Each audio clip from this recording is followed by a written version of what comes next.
का तो सबको नाप देगा। बात समझ में आया? हाँ, एक ही नापना से सबका चेहरा नापा जाएगा। बात समझ में आया कि नहीं? ना रे पगला, ये माइक है, तोरा आवाज बहुत कम आएगा। तोरा क्या लग रहा, तू बोल देगा बुलेट में आवाज आ जाएगा। जय हिंद।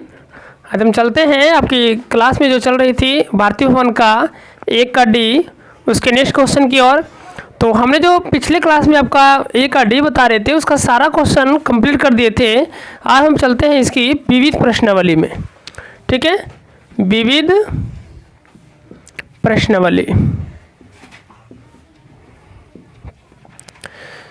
ठीक है, तो विविध प्रश्नावली का जो पहला क्वेश्चन है वो वास्तुनिष्ठ का है। पहला क्वेश्चन कि भाज्य ए और भाजक बी के लिए ए बराबर बी क्यू प्लस आर में आर के लिए कौन सा सत्य है। ठीक है, चलिए यहाँ पर देखिए भाज्य का नाम जो है, भाज्य का मान दिया गया है। भाज्य बराबर ए है और भाजक बराबर बी है। तब कहता है कि ए बराबर बी क्यू प्लस आर में आर के लिए कौन सा सही होगा। चलिए, जो कि ये जो संख्या दी हुई है, ये जो फॉर्मूला दिया हुआ है, ये थेल्स परिमेय का, सॉरी पाइथागोरस परिमेय का है। ठीक है, ये जो दिया हुआ है ए बराबर बी क्यू प्लस आर, ये एल्गोरिदम का भी फॉर्मूला है। ठीक है, और एल्गोरिदम में कह रहा है कि आर का जो वैल्यू रहेगी वो क्या रहेगी। तो कंडीशन नंबर फर्स्ट देखिए क्या कह रहा है। नंबर 1 आता है कि 0 से बड़ा है या बराबर है कौन, आर, और इससे जो है बड़ा रह सकता है या बराबर बी।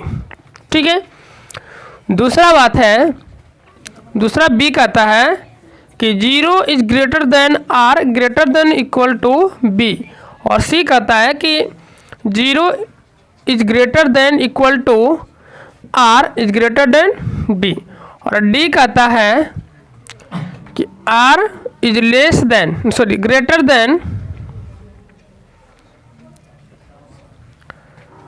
बी। आर जो है बी से क्या रहेगी, बड़ा। तो आप देखिए भाजक है, भाजक से नंबर 1 को हम लोग पहले देख लेते हैं। तो यहाँ पर कह क्या रही है कि जो आर रहेगा वो जीरो के, आर जो रहेगा या 0 के बराबर रहेगा या 0 से बड़ा रहेगा। ठीक है, तो ये संभव हो सकती है, लेकिन पिछला कंडीशन कहता है कि जो बी रहेगा वो आर से बड़ा रहेगा या तो बराबर रहेगा। ठीक है, यदि देखिए आर से बड़ा रहे बी ये तो चलेगा, लेकिन आर के बराबर कभी भी नहीं रह सकता, क्योंकि आर के बराबर यदि रहेगी तो फिर से तो भागा लग जाएगा, क्योंकि बी भाजक है, भाजक से जितना भी लगेगा उतना भागा लगाना है। ठीक है, तो ये कंप्लीट ये जो आंसर है गलत है। ठीक है, नंबर 2 कहता है कि 0 से बड़ा है आर और आर से जो है बड़ा भी है और बराबर भी है बी, तो ये भी कंडीशन असत हो जाएगा, क्योंकि यहाँ बी आर से बड़ा तो हो सकती है लेकिन आर के बराबर कभी भी नहीं होगा। ठीक है, तो ये भी क्या हो जाएगी, गलत है। ये जो कह रहा है नंबर 3 कि 0 से बड़ा या बराबर है कौन, आर, तो ये कंडीशन बिल्कुल सही है, और आर से बड़ा रहेगा बी। देखिए जब भाजक है आर के यहाँ पर बी क्या है, भाजक है, तो भाजक तो हमेशा शेषफल से बड़ा रहेगा, है ना। शेषफल से बड़ा रहेगा तभी तो भाग नहीं लगेगा। तो ये यहाँ पर जरा सा इसका आंसर जो हो जाएगा कितना हो जाएगा, सी हो जाएगा। इसका राइट आंसर सी होगा, क्योंकि चौथा आप देख रहे हैं कि R is greater than B. R जो है हमेशा रहेगा किससे, भाजक से बड़ा। जो शेषफल है वो भाजक से बड़ा रहेगा, ये कभी भी पॉसिबल नहीं है। अगर शेषफल जो है भाजक से बड़ा रहेगा तो इसका मतलब एक और भागा लगेगी, तो ये कंडीशन बिल्कुल भी फॉलो नहीं करेगा। ठीक है, तो इसका राइट आंसर हो गया सी नंबर। फिर कहता है कि नंबर 2 निम्नलिखित में कौन अपरिमेय नहीं है, अपरिमेय नहीं है। चलिए, तो इसमें ऑप्शन नंबर 1 दिया हुआ है पाई, ऑप्शन नंबर 2 दिया हुआ है √7, ऑप्शन नंबर 3 दिया हुआ है √2/5, एंड ऑप्शन नंबर 4 है 3 × 75/√48। ठीक है, तो देखते हैं कि कौन सी संख्या इसमें अपरिमेय नहीं है।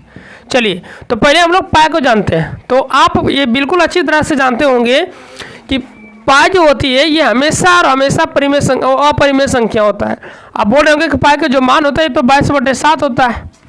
पाई का मान कितनी होती है, 22/7, लेकिन पाई का मान जो 22/7 होता है वो मान इसका परिमेय संख्या है, लेकिन पाई क्या है, एक वो परिमेय है, ये सप्तकालीन है। ठीक है, तो ये अपरिमेय संख्या है।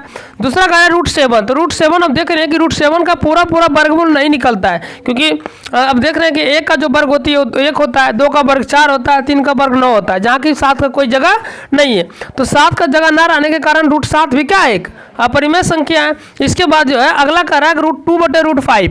तो आप देखिए कि √2 का कभी भी वर्गमूल नहीं निकलता, क्योंकि जो 2 है वो किसी का वर्ग नहीं है ना, ना 1 का वर्ग है, 2 का वर्ग 4 हो जाती है, 3 का वर्ग 9 हो जाता है, 4 का वर्ग 16 हो जाता है। तो इसे कह सकते हैं कि √2 अपरिमेय संख्या है। और √5 भी देख लीजिए, ना तो 1 का वर्ग है और ना ही 2 का वर्ग है, ना ही 3 का वर्ग है। इसका मतलब है कि √5 भी एक अपरिमेय संख्या है। तो अपरिमेय संख्या का अपरिमेय संख्या से जब भाग होती है तो परिमेय निकलता है अपरिमेय संख्या। तो इसका मतलब है कि प्रश्न संख्या ये जो ऑप्शन नंबर 3 भी है, ये भी क्या है, एक अपरिमेय संख्या है। ऑप्शन नंबर 4 पर बात करते हैं, तो ऑप्शन नंबर 4 जैसा गौर करने वाली है कि यहाँ पर देखिए ये दोनों संख्या जो है रूट में है ना, बाहर की संख्या तो हमेशा अपरिमेय है और अंदर की बातें करना है। तो आप इसमें देख सकते हैं कि √75/√48 है, तो आप इसको काटिए क्योंकि दोनों रूट में, तो 3 से काटेगा 25 या 75, ये कटेगा 16 या 48। तो अब जो संख्या आ गई वो आ गई √25/√16। तो आप जानते हैं कि 25 का जो वर्गमूल होता है वो 5 होता है और 16 का जो वर्गमूल होता है वो 4 होता है। तो यहाँ से हो जाएगा 15/4, यानी कि जो यही संख्या ऑप्शन नंबर सी जो था, डी जो था कि √3 × √75/√48 यही एक परिमेय संख्या है। ठीक है, तो इसका ऑप्शन नंबर जो आंसर हुआ डी हुआ। ठीक है, 4। इसके बाद कहता है प्रश्न संख्या 3 में कि निम्नलिखित में कौन सा भिन्न का दशमलव प्रसार शांत होगा। ठीक है, तो दिया गया संख्या में से कह रहा है कि कौन सी ऐसी संख्या है जिसका दशमलव प्रसार क्या होगा, शांत होगा। तो प्रश्न संख्या 1 यहाँ पर देखिए दिया हुआ है कि 17/105, 17/105। बी दिया हुआ है कि 17/77/210। सी दिया हुआ है 15/88 और डी दिया हुआ है आपके सामने में 3/160। तो चलिए हम यहाँ पर जरा सा देख लेते हैं कि हमने इससे पहले की वीडियो में या पहले की क्लास में पढ़ चुके थे कि शांत होने का कंडीशन और अशांत होने का कंडीशन। चलिए, तो इसमें क्या पढ़े थे कि यदि कोई संख्या p/q के रूप में हो तो q को क्या होना पड़ेगा, 2n गुना 5/m। अगर इस रूल को फॉलो करता है, ऊपर चाहे जो भी रहे, ऊपर का पद p ही रहे कोई दिक्कत नहीं है ना, ऊपर का पद p ही रहे कोई दिक्कत नहीं, लेकिन नीचे का जो q है वो 2n 5/m के रूप में कन्वर्ट होना जरूरी है, तब दिया गया संख्या शांत होगा, नहीं तो संख्या क्या हो जाएगी, अशांत हो जाएगी। ठीक है, तो प्रश्न संख्या 1 को हम जांचते हैं कि क्या दिया गया संख्या जो है इस रूल को फॉलो करता है या नहीं करता। अगर नहीं करेगा तो अशांत हो जाएगा, कर गया तो शांत हो जाएगा। ठीक है, चलिए, तो प्रश्न संख्या 1 है 17/105। तो 17 को तो आप रहने दीजिए 17 ही, और 105 को आप तोड़िए। तो 105 को तोड़ेंगे तो ये 3 से टूटेगा, 3 3 9 और 1 बच गया, 3 5 15। फिर ये 5 से टूटेगा, 5 से 15। तो यहाँ पर देख सकते हैं कि जो संख्या आ गई है वो 3/1 है, 5/1 है और 7/1 है। तो ये जो संख्या दिया गया हो इस नियम को फॉलो किया है, नहीं किया है। तो ये संख्या इस नियम को फॉलो नहीं किया, इसलिए यह जो संख्या हो जाएगी वो अशांत हो जाएगा। क्या हो जाएगा, अशांत हो जाएगा। ठीक है, चलिए, तो इसमें ये नहीं पूछा गया, सिर्फ पूछा गया शांत कौन है। तो दूसरा को जांच के देख लेते हैं।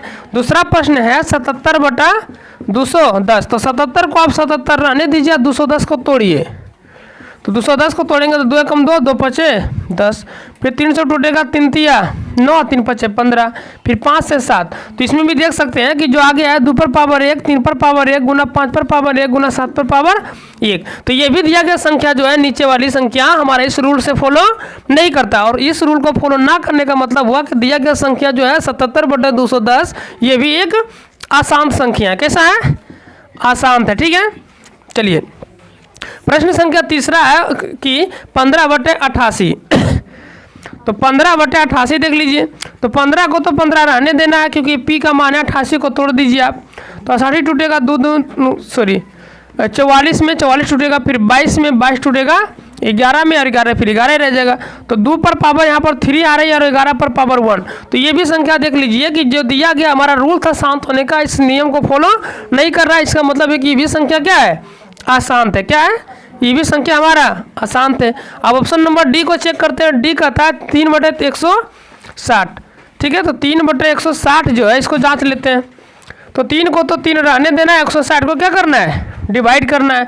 तो यहाँ से देखिए 2 से टूटेगा 80, फिर 2 से 40, फिर 2 से 20, फिर 2 से 10 और 2 से टूटेगा 5। तो यहाँ पर देख सकते हैं कि 3 बटे जो संख्या आई है वो 2 पर पावर कितना आया, 5 गुना 5 पर पावर 1। तो ये संख्या देखिए हमारा ये जो दिया गया है Q का मान 2 पर पावर 5 गुना 5 पर पावर 1, ये संख्या जो है हमारा इस रूल को फॉलो कर रहा है। इसलिए दिया गया जो ऑप्शन नंबर डी था 3 बटे 160, ये क्या है, शांत संख्या। क्या रहेगी ये, शांत संख्या है। ठीक है, चलिए इसके बाद हमारा प्रश्न है क्वेश्चन नंबर कितना 4 में। तो प्रश्न संख्या 4 कहता है कि 2 और 3 के अतिरिक्त कोई अभाज्य संख्या अवश्य ही 6 के प्लस 1 या डैश के रूप का होगा। 3 के अतिरिक्त 2, देखिए अभाज्य संख्या जो पहला हमारा आता है वो है 2, पहले 1 है, फिर 2 है, फिर 3 है, फिर 5 है, फिर 7 है, फिर 11 है। तो आप देखिए कि एक तो बात नहीं किया था, बात किया है 2 और 3 का। 2 और 3 का कोई ऐसा संख्या होगा जो इतना के रूप में होगा, यानी कि मतलब देखिए 6 के प्लस 1 का रूप का होगा, तो हो जाएगा ना 6 के प्लस 3 के बाद कितना है 5। तो ये भी हो सकती है संख्या। ठीक है, और इसका यही आंसर होना चाहिए। इसके बाद है प्रश्न संख्या 5, यदि भिन्न P बटे Q में Q, क्या कर रहा है कि भिन्न P बटे Q है जिसमें Q का मान है 2 पर पावर 7 गुना 5 पर पावर 5 के रूप का हो, तो भिन्न का दशमलव प्रसार डैश होगा। देखिए अगर कोई हमने कहा था कि यदि Q बराबर 2 पर पावर n इंटू 5 पर पावर m रहेगा तो संख्या कैसा हो जाएगा, शांत हो जाएगा, है ना। तो ये दिया गया संख्या भी क्या हो जाएगा हमारा, शांत हो जाएगा। क्या हो जाएगा, शांत हो जाएगा। ठीक है, इसके बाद का जो प्रश्न है क्वेश्चन नंबर 6 कहता है कि यदि भिन्न P बटे Q में, चलिए एक और है, क्वेश्चन नंबर 6 था ये, क्वेश्चन नंबर ये 5 था, ये क्वेश्चन नंबर 6 है कि कह रहा है कि यदि भिन्न P बटे Q में Q बराबर, P बटे Q में जो है Q बराबर दिया हुआ है 6 पर पावर n गुना 5 पर पावर m के रूप का और P√3 के रूप का हो। चलिए P जो है √3, P का मान क्या दिया हुआ है 3 पर √n के रूप का हो, तो भिन्न का दशमलव प्रसार क्या होगा। देखिए इसमें जांचना पड़ेगा हमको, P का जो मान दिया हुआ है √3n और Q का मान दिया हुआ है 6n प्लस √5 गुना √5m। तो इसमें क्या होगा, देखिए कटेगा कितना मरते हैं 2, तो यहाँ से जो हो जाएगा वो हो जाएगा आपके पास 1 बटे 2 पर पावर n इंटू 5 पर पावर m। देखिए ये संख्या जो हमारे इस रूल को फॉलो किया कि नहीं किया, और ये संख्या उसका उस रूल को फॉलो कर दिया, इसलिए ये दिया गया संख्या क्या हो जाएगी मेरे पास, शांत हो जाएगा। क्या हो जाएगा, शांत हो जाएगा। ठीक है, यहाँ तक हो गया। इसके बाद का प्रश्न संख्या जो दिया हुआ है 7 में कि नंबर 1, 7 का नंबर 1 दिया हुआ है, नंबर 1 कि √20 एक डैश संख्या। देखिए √20 देखते हैं कौन संख्या, तो 20 को तोड़िए, 10, 5, 5 से 1। देखिए ये संख्या का पूर्ण जोड़ा नहीं लगा, है ना। तो ये संख्या जो दिया गया है ये अपरिमेय संख्या हो सकती है। अगर ये शांत और शांत की बात करें तो PQ का मान भी नहीं दिया गया, तो ये संख्या अपरिमेय होगी। क्या होगी, अपरिमेय संख्या। क्या है ये, अपरिमेय संख्या। ठीक है, इसके बाद इसी का प्रश्न संख्या 2 दिया हुआ है कि पाई एक डैश संख्या है। तो पाई के बारे में हमने अभी डिस्कस किया है कि पाई कौन सी संख्या, यहाँ देख लीजिए। तो पाई आप जानते हैं कि पाई एक अपरिमेय संख्या और पाई का मान परिमेय संख्या। ठीक है, तो यहाँ पर पाई जो हो जाएगी एक अपरिमेय संख्या हो जाएगा। क्या हो जाएगा, अपरिमेय संख्या। कोई दिक्कत। ठीक है, फिर है इसके बाद क्वेश्चन नंबर 8 की संख्या। देखिए क्वेश्चन नंबर 8 में कुछ संख्याएं दी गई है। संख्या 2.012 डॉट डॉट डॉट एक डैश संख्या। देखिए 2 के बाद जो है 012 देखिए, मतलब कि ये जो है ना शांत आवर्ती है, कट जा रहा है फिर रिटर्न, फिर वहाँ पर रिटर्न नहीं हो रहा है, यानी कि ये शांत आवर्ती है। कैसा है, शांत आवर्ती, वही संख्या बार बार लौट रहा है। तो ऐसी संख्या कहलाती है परिमेय संख्या। कौन संख्या कहलाती है, परिमेय संख्या। ठीक है, चलिए इसके बाद क्वेश्चन नंबर 9 है कि एक मिठाई विक्रेता के पास 420 काजू बर्फी। चलिए काजू बर्फी कितना है जी, 9 नंबर क्वेश्चन, काजू बर्फी। तो काजू बर्फी जो है ये 420, और इसके बाद बोल रहा है कि एवं 130 बादाम बर्फी है। बादाम बर्फी कितना था, 130। तब कह रहा है कि वह मिठाइयों का ढेर एक ट्रे में इस प्रकार लगाना चाहता है कि प्रत्येक ढेर में मिठाई समान संख्या में हो एवं ट्रे में न्यूनतम जगह ले सके। प्रत्येक ढेर में मिठाई की कितनी संख्या रखी जा सकती है। देखिए है ना। तो कह रहा है कि देखिए यह जो है ना मिठाई है, काजू बर्फी है 420 पीस, बादाम बर्फी 130 पीस। तो इसको जो ट्रे में रखना चाह रहा है, किसमें, ट्रे में। आप जानते हैं ट्रे ऐसा होता है। तो बोल रहा है कि कितना लाइन में सज सकता है ट्रे को, जिसमें कि बिल्कुल कम से कम जगह ले और सभी पंक्तियों में बराबर बराबर रहे। तो इसका देखिए जब भी कोई संख्या ऐसा पूछे कि सब संख्या में बराबर रहे, सभी पंक्ति में क्या रहे, बराबर रहे, तो ऐसे के लिए हम लोग इसका एचसीएफ निकाल देते हैं। क्या निकालते हैं, एचसीएफ। तो एचसीएफ निकालने के लिए क्या करेंगे, देखिए कि देखिए एचसीएफ हम लोग इसलिए निकालते हैं क्योंकि संख्या जो दी गई है, बोला कि इसमें सहता इतना है जो कि पहला पंक्ति में अगर 20 है तो दूसरा भी कितना रहना चाहिए 20, तीसरा भी कितना रहना चाहिए 20। तो ऐसी संख्या के लिए हम लोग एचसीएफ ज्ञात करते हैं। तो 420 को आप अलग डिवाइड ये अभाज्य गुणनखंड कीजिए और 130 को अलग अभाज्य गुणनखंडन कीजिए। तो 2 से तोड़ेंगे 210, फिर 2 से तोड़ेंगे 105, फिर 3 से 3 तिया 9, 3 5 15, फिर 5 से तोड़ेंगे कितना 7। इसके बाद देखिए इसको 2 से तोड़ेंगे कितना 6 दूना 12, 65, 5 से 13 5 65। तो 420 का जो अभाज्य गुणनखंड आया है वो 2 गुना 2 गुना 3 गुना 5 गुना 7 है। इसका जो आया है 130 का वो आया है 2 गुना 5 गुना 13। तो देखिए 5 यहाँ मैच किया, 2 मैच किया। तो इसका मतलब है कि सीएफ जिसका हो जाएगा वो आ जाएगा 2 गुना 5। तो यही है पंक्तियों की संख्या, कितना 10 पंक्ति। कितना पंक्ति में है ना। तो कितनी मिठाई की कितनी संख्या, प्रत्येक ढेर में मिठाई की कितनी संख्या, तो प्रत्येक ढेर में जो है मिठाई का कितना संख्या रखना पड़ेगा 10, एक ढेर में 10 को, ठीक है। इसके बाद एक सेना के सेवादल जिसमें 616 सदस्य को एक प्रदर्शन में 32 सदस्यों के सेना ब्लेड के पीछे मर्ज करना है। तो दोनों समूहों को समान संख्या वाले स्तंभों में मर्ज करना है। स्तंभों की अधिकतम संख्या देखिए, एक सेना है जिसमें कि कुल टोटल कितना है 616 को सदस्य है, मतलब 616 को सेना है जिसको कि 32 पंक्ति में लगानी है। कितना पंक्ति में जी 32 पंक्ति में इसको एडजस्टिंग करना है। तो बोल रहा है प्रत्येक पंक्ति में कितने कितने सेना रह जाएगा। चलिए फिर से देख लीजिए, एक सेना के सेवा दल जिसमें 616 सदस्य हैं को एक प्रदर्शन में 32 सदस्यों के सेना ब्लेड के पीछे मर्ज करना है। हाँ देखिए 32 को सेना के पीछे क्या करना है, इसको है मर्ज करना है। तो बोलता है कि दोनों समूहों को समान संख्या वाले स्तंभों में मर्ज करना है। तो स्तंभों की अधिकतम संख्या ज्ञात कीजिए। तो इसका भी वही करेंगे, पहले अभाज्य गुणनखंडन निकालिए। तो ये होगा 3 0 8, फिर 1 5 4, फिर 2 से 7 7, फिर 7 से 11, फिर 32 को तोड़िए 16 8 4 2। अब देखिए 616 बराबर क्या क्या आया है 2 गुना 2 गुना 2 गुना 7 गुना 11, और 32 बराबर क्या आया है तो 2 गुना 2 गुना 2 गुना 2 गुना 2। देखिए 1 2 3, यानी कि देखिए 2 गुना 2 गुना 2 यानी 8 पंक्ति में कितना 8 को रहेगा टोटल। तो ये हो जाएगा हमारा एग्जैक्टली पूरे पंक्ति हमारा मर्ज कर जाएगा, ठीक है। चलिए फिर कहता है प्रश्न संख्या 11, एक खेल के मैदान के चारों ओर एक वृत्ताकार पथ है। चलिए एक खेल का मैदान है जिसके चारों ओर क्या है एक वृत्ताकार पथ। ये खेल का मैदान है, इसके पीछे चारों ओर क्या है एक वृत्ताकार पथ। तो कहता है प्रश्न की एक वृत्ताकार पथ है। सोनिया को मैदान का एक चक्कर लगाने में 28 मिनट लगता है। देखिए सोनिया दौड़ रही है, कौन दौड़ रही है जी सोनिया, कौन है हाँ ऐसे दौड़ती है सोनिया। तो इसको पूरा करने में कितना लग रहा है 18 मिनट। कितना लग रहा है जी 18 मिनट।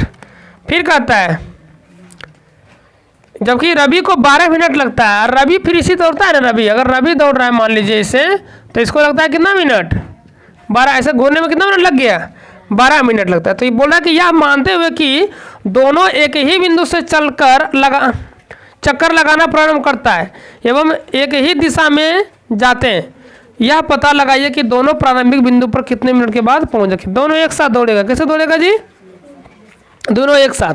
तो दोनों अलग अलग समय ले रहा है ना, तो अलग अलग समय दोनों ले रहा है। जब दोनों एक साथ दौड़ेगी तो इसका हम लोग एलसीएम, इस स्थिति में जो है दिए गए संख्याओं का क्या निकलता है एलसीएम। क्या निकलेगा एलसीएम। तो आप निकालिए 18 को पहले अभाज्य गुणनखंडन में तोड़ दीजिए 9 3 3, ठीक है। उसके बाद कितना है 12 है ना, 2 से 6 2 से 3। तो देखिए 18 बराबर क्या आ गया 2 गुना 3 गुना 3, और 12 बराबर क्या आया 2 गुना 3, तो जो मिला उसके लिए 1 लिखाता है, जो मिला उसके लिए 1 लिखिए, तो 2 गुना 3 लिख दीजिए, और जो नहीं मिला उसके लिए सब लिखाता है 3 गुना 2, तो गुना की जगह 3 दूना 6, 6 18, 18 दूना 36, तो 36 मिनट में जो है दोनों क्या हो जाएगी, फिर से मिल जाएगी। कितने मिनट में मिलेगी, टोटल जो दोनों है वो कितने मिनट में मिल जाएगी फिर जी, 36 मिनट में। कितना मिनट में, 36। कोई दिक्कत है, बोलिए बीच बीच में। ना रे पगला, ये माइक है, तोरा आवाज बहुत कम आएगा, तोरा क्या लग रहा, तू बोल देगा बुलेट में आवाज आ जाएगा। चलो वीडियो बा सेकंड चल रहा है, बुक बाग नहीं नोट लो।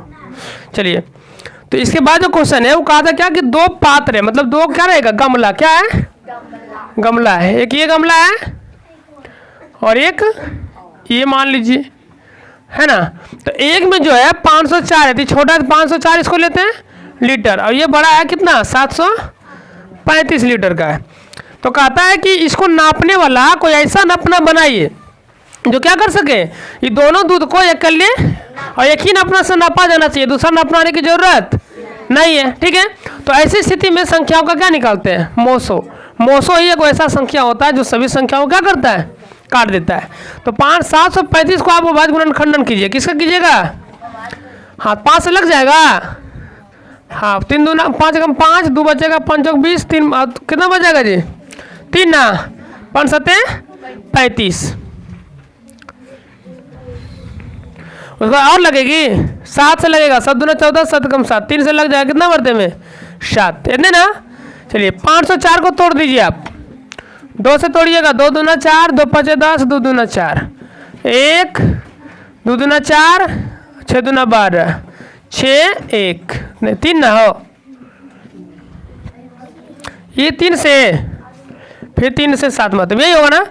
चलिए, तो अब क्या हो जाएगा, देखिए ध्यान से सजाग लिख दीजिएगा, 735 बराबर क्या आया है, तो 3 गुना 5 गुना 7 गुना 7 सजा दिए, और 504 का क्या आया है, 2 गुना 2 गुना 2 गुना 3 गुना 3 गुना 7, 7 मिला कि नहीं मिला ना जी। उसके बाद देखिए 3 3 मिला, 3 यहाँ है 3 यहाँ है, मिला कि नहीं मिला, और कुछ मिला है, नहीं मिला ना। चलिए, तो जो मिलता है वो क्या कहलाता है, ऐसे। तो 3 गुना कितना 7, यानी कि 21, कितना 21 लीटर का नापना रहेगा ना, नापना कितने लीटर का रहेगा, 21 लीटर का, तो सबको नाप देगा। बात समझ में आया, हाँ एक नापना से सबका चेहरा नापा जाएगा। बात समझ में आया कि नहीं, हाँ कितना चेहरा रहे एक नापना नाप जाएगा। देखिए कैसे, 21 से इसमें भागा दीजिए, 21 या 63 होता है कि नहीं, 10 बचा, तो 10 मिला के 5 तो 105 होगा, 21 25 75 से होता है, नपा गया कर चेहरा। हाँ, इसके बाद देखिए इसमें देखिए 21 दूना 42 होगा, 50 में 42 घटेगा 8 बचेगा, 8 दर जाएगा 84, तो 21 चौक 84 ना होता है, हाँ नपा गया सबका। हाँ, तो एक नपना से चेहरा नपा जाए, इसको बोलते हैं CF, क्या बोलते हैं, हाँ ठीक है। चलिए नेक्स्ट प्रश्न है, प्रश्न संख्या कितना 13 है ना। कहते हैं कि सिद्ध करें कि 2 विषम पूर्णांक का योगफल गुणनफल अवश्य विषम होगा। देखिए कह रहे कि ये आपको सिद्ध करना है, क्या करना है, सिद्ध करना है कि 2 को अगर विषम संख्या आप लेते हैं तो इसका गुणनफल क्या आएगा, विषम।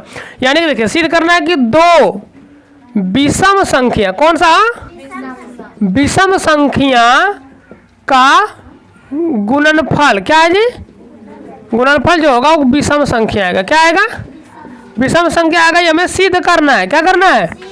तो देखिए मान लेते हैं कि लेट्स, क्या लेट्स, पहला विषम संख्या कितना रहता है बाबू, 1 है, कौन है, इससे भी बढ़कर कोई विषम संख्या क्या पहला नहीं है ना। हाँ, और दूसरा जो विषम संख्या लेते हैं, दूसरा विषम संख्या है 3, क्योंकि 2 तो विषम संख्या नहीं है ना जी, 2 कौन सी संख्या है, सम संख्या है ना।